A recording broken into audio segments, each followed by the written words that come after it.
मित्रांनो नमस्कार। आपण नेहमी मराठीत असं म्हणत असतो की मोडेन पण वाकणार नाही। जेव्हा आपण हे बोलतो त्यावेळी आपल्याला जो भरोसा असतो, जो विश्वास असतो तो आपल्या कण्यावर असतो, आपल्या मणक्यावर असतो। आपला कणा जोपर्यंत ताट आहे तोपर्यंत आपण कुठेच वाकू शकणार नाही आणि आपण व्यवस्थित चालू शकतो। शिवसेनेचे दिवंगत हिंदू हृदय सम्राट बाळासाहेब ठाकरे यांनी जेव्हा शिवसेनेची स्थापना केली तेव्हा त्यांचा सर्वात मोठा कणा होता तो म्हणजे शाखा प्रमुख। आज गोरेगावामध्ये या शाखा प्रमुखला इजा झाली आहे म्हणा किंवा तो थोडासा वाकलाय म्हणा। जर असं असेल तर मग गोरेगावातलं शिवसेनेचं राजकारण कसं झालं। नमस्कार, मी अमित जोशी बंदाय बिंदासाहेब वृत्तदिनांच्या माध्यमातून आज बुधवार गोरेगावचा विषय घेऊन तुमच्या समोर आलोय। गोरेगावचं राजकारण जर बघितलं तर दोन पक्षांभोवती महत्वाचं फिरत असतं, एक म्हणजे भाजप आणि एक म्हणजे ठाकरे गट। ठाकरे गटाची भिस्त ही संपूर्ण मुंबईत नाही तर महाराष्ट्रात त्यांच्या पदाधिकाऱ्यांवर आहे, त्यांच्या कार्यकर्त्यांवर आहे। हिंदू हृदय सम्राट बाळासाहेब ठाकरे यांनी जेव्हा शिवसेनेची निर्मिती केली तेव्हा त्यांनी प्रत्येक ठिकाणी शाखा प्रमुख नेमले। शाखा प्रमुखाचं काम काय होतं की त्यांनी आपल्या कार्यकर्त्यांवर लक्ष देणं, आपल्या हाताखालच्या पदाधिकाऱ्यांवर लक्ष देणं आणि तेच करताना आपल्या हद्दीतील जे प्रशासन आहे त्याच्यावर वचक कसा ठेवता येईल हे जो लक्ष ठेवायचा तो शाखा प्रमुख। आज मुंबईमध्ये 227 शाखा प्रमुख आहेत आणि त्यांची ती जबाबदारी आहे। गोरेगावचा विचार केला तर 2010 पूर्वीचे जे शाखा प्रमुख होते तसे शाखा प्रमुख आज तेवढे आक्रमक दिसत नाहीत किंवा त्यांच्यामध्ये एखाद्या गोष्टीला भिडण्याची ताकद असेल पण त्याचा ते वापर करताना दिसत नाही। आणि त्यामुळेच मला असं वाटतं की मला नाही, गोरेगावातील अनेक लोकांना वाटतं की त्यामुळे शिवसेनेचा जो गोरेगावातला कणा आहे तो काहीसा मोडला गेलाय। पूर्वीचा एक काळ असा होता की शाखा प्रमुख शाखेत बसायचा, त्याला भेटण्यासाठी लोक यायची, तक्रारी घेऊन लोक यायची।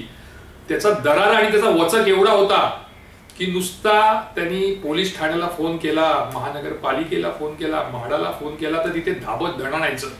ते अधिकारी भेटायला त्या शाखेमध्ये यायचे आणि असं वाटायचं की तिथे दरबार भरलाय आणि लोकांना तिथे न्याय मिळायचा। मी अनेक शाखा प्रमुख तसे बघितले की जे त्या पद्धतीने काम करत होते। दिलीप शिंदे सारखा मी शाखा प्रमुख बघितलाय, दीपक सुर्वे सारखा मी बघितलाय, राजू पाध्ये सारखा मी बघितलाय। राजू पाध्ये हा शाखेमध्ये बसून जेवढा वचक ठेवायचा तेवढाच लोकांमध्ये तो मिसळायचा। सकाळ झाली की 5 वाजता बांगूर नगर मध्ये कोणाच्या घरी पाणी आलंय नाही आलंय, गटार साचलाय नाही साचलाय हे बघणारा कोण तर राजू पाध्ये, आणि त्याला त्याचं फळही मिळालं। लोकांनी त्यांना निवडूनही दिलं होतं। रोहिदास घाडीगावकर आहेत, त्यांनी काम केलं आहे, दिनेश राव आहे, त्यांनी काम केलं आहे। मी असे अनेक शाखा प्रमुख त्यावेळचे बघितले जे मनापासून काम करायचे आणि त्याचा परिणाम असा व्हायचा की शिवसेना हळूहळू वाढत गेली। 1990 नंतर खऱ्या अर्थाने शिवसेना वाढली। 1990 ते 2013 पर्यंत गोरेगाव विधानसभेमध्ये शिवसेनेची एक वेगळी ताकद होती, एक दहशत होती, एक दरारा होता। मग आज असं काय झालं की हा दरारा कमी झाला? त्याला महत्वाचं कारण आणि उदाहरण देईन की एक 3-4 दिवसापूर्वी भाजपच्या एका नेत्याकडे मी बसलो होतो गोरेगावच्या। त्याचं काहीतरी काम झालं, कोण लोक आली, त्याच्याशी बोलणी केली। त्यांनी थेट फोन स्पीकरवर लावला महानगरपालिकेच्या एका बिल्डिंग डिपार्टमेंटच्या अभियंत्याला आणि त्याला असं सांगितलं की बाबा बघ या वॉर्डामधले काम आहे, तू ते कर। ते शाखा प्रमुख जर काय बोलत असेल तर तू दुर्लक्ष कर। त्यावर तो अधिकारी त्याला असं म्हणाला त्या नेत्याला की शाखा प्रमुखाला कोण विचारते, हो आम्ही काय विचारत नाही, त्यांची कामं करून देतो, त्यांचं ते बघतील, तुम्ही टेन्शन घेऊ नका, तुमचं काम होऊन जाईल। मनाला कुठेतरी थोडंसं वाईट वाटलं। मग शाखा प्रमुखचा दरारा कुठे गेला? आज स्थिती वेगळी आहे। मी कोणत्याही शाखा प्रमुखाला दोष देणार नाही, त्याच्या विरोधात बोलणार नाही की तो काम करत नाही असंही म्हणणार नाही, पण लोकांच्या ज्या अपेक्षा आहे किंवा हिंदू हृदय सम्राट बाळासाहेब ठाकरे यांनी शिवसेनेचा कणा म्हणून ज्या शाखा प्रमुख पदाची निर्मिती केली ते प्रमुख पद कुठेतरी कोमात गेल्यासारखी स्थिती आज गोरेगावात आहे। 7 वॉर्ड आहेत, 7 पुरुष शाखा प्रमुख आहेत, 7 महिला शाखा प्रमुख आहेत। हा मेन कणा आहे। महिला सोडून द्या, महिलांचं काम आहे की बाबा महिलांना एकत्र करणं, महिलांसाठी काम करणं, पण जे पुरुष मंडळी आहेत त्यांचं महत्वाचं काम काय तर लोकांच्या समस्या सोडवणं, आपला एक दरारा ठेवणं। मग ते पोलीस विभाग असू दे, बीएमसी असू दे, म्हाडाचे अधिकारी असू दे, त्यांच्यावर दरारा ठेवणं हे काम आहे शाखा प्रमुखाचं। शाखा प्रमुखाने एक आवाज असा दिला पाहिजे की समोरच्याची भंबेरी उडाली पाहिजे, अधिकारी घाबरला पाहिजे आणि त्यांनी त्या लोकांची कामं केली पाहिजे.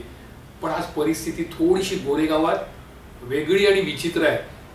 सगळेच शाखा प्रमुख नाही, पण काही शाखा प्रमुख असे आहेत की पोलिसांकडे आपली कामं निघतात ना, मग आपल्याला काय करायचं आहे लोकांचं, मग तिथे जाऊन आपली कामं करून घ्यायची. पोलीस स्टेशनमध्ये बाहेर तासन उभं राहायचं, आपली कामं करायची. पालिकेकडून आपली कामं निघतात, आपल्या ओळखीच्यांची निघतात, मग पालिकेच्या अधिकाऱ्यांना कशाला टार्गेट करा, जाऊ द्या ना, आपली आपण कामं करून घेऊ. माडा असू दे, कशाला आपण बोलायचं, आपली कामं काढून घेऊ. ही जी वृत्ती आहे ती गेल्या 8 ते 10 वर्षामध्ये गोरेगावात दिसून येते आणि त्यामुळे ठाकरे गटाचं नुकसान होत आहे असं मला वाटतं. ज्या दिवशी हे शाखा प्रमुख स्ट्रॉंग होतील, मजबूत होतील, आपला दरारा कायम ठेवतील.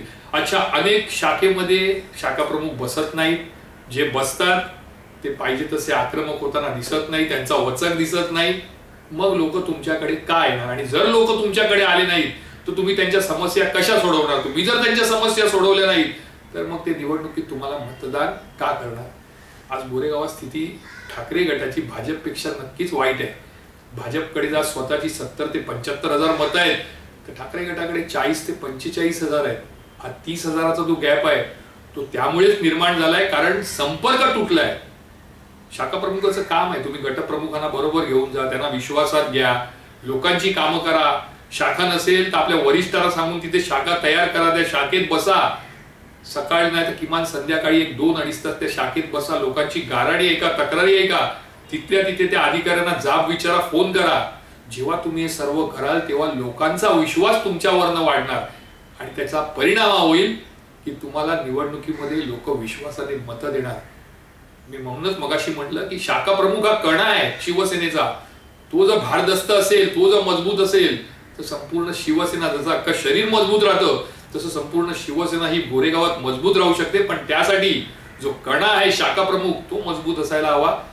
कोणाला दुखवायचं किंवा कोणाबद्दल बोलायचं म्हणून नाही, तर एक जागृती, जनजागृती टाईप लोकांना वाटतं, मराठी माणसाला वाटतं की पूर्वीसारखे शाखा प्रमुख आता दिसायला हवेत. पूर्वीसारखे आक्रमक, बिंदास, वचक ठेवणारे, रस्त्यावर उतरणारे, आंदोलन करणारे, मोर्चे काढणारे, फेरीवाले असू दे, बीएमसीचे अधिकारी असू दे, पोलीस अधिकारी असू दे, यांना जाब विचारणारे जर शाखा प्रमुख असतील ना तर निश्चितपणे गोरेगावातलं चित्र पुढील काळात वेगळं दिसेल.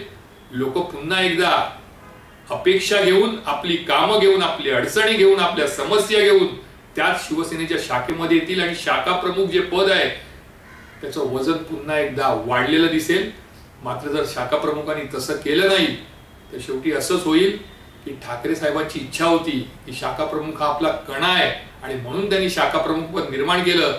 पण जर तो कणा मोडलेला असेल तर मात्र तो माणूस म्हणा किंवा तो पक्ष म्हणा उभं राहणं कठीण आहे. तीच वेळ शिवसेनेवर म्हणजे ठाकरे गटावर येऊ शकते. मी अमित जोशी पुन्हा एकदा रविवारी महाराष्ट्राचा राजकीय विषय घेऊन तुमच्या समोर येतो. तोपर्यंत तुमची रजा घेतो. जय हिंद, जय महाराष्ट्र.